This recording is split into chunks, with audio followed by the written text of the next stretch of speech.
Je suis un artiste visuel et j'utilise des images de synthèse pour créer des installations vidéo et des dispositifs immersifs.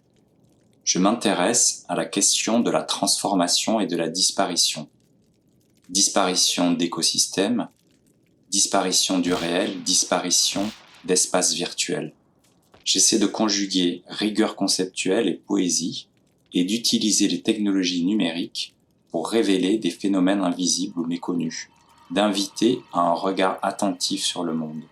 Je développe des environnements sensibles, souvent contemplatifs, qui empruntent autant aux jeux vidéo qu'au cinéma, pour proposer aux spectateurs d'explorer des espaces fragiles, instables, en transformation.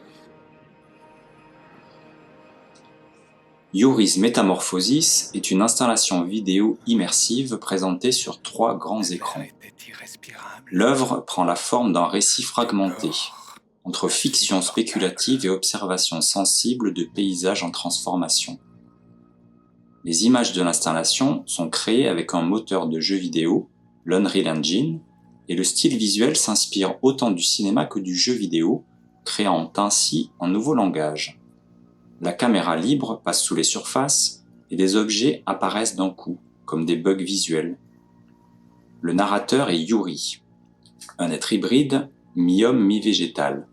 Il s'agit d'un cobaye dont le corps a été modifié dans le cadre d'un projet visant à transformer les humains pour leur permettre d'absorber le dioxyde de carbone et ainsi répondre au dérèglement climatique.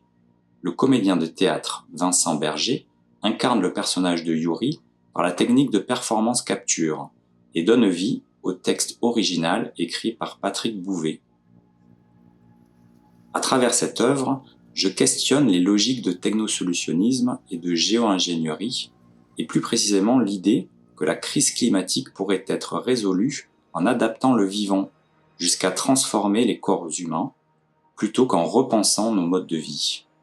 La nature y apparaît comme belle mais instable, tandis que la technologie oscille entre promesses de survie et formes de violence silencieuse. L'installation ne propose pas de réponse ni de message explicite.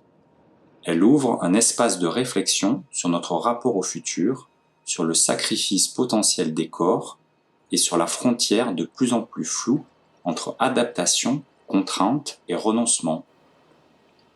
Elle pose en creux une question simple: quel futur désirons-nous réellement rendre possible ?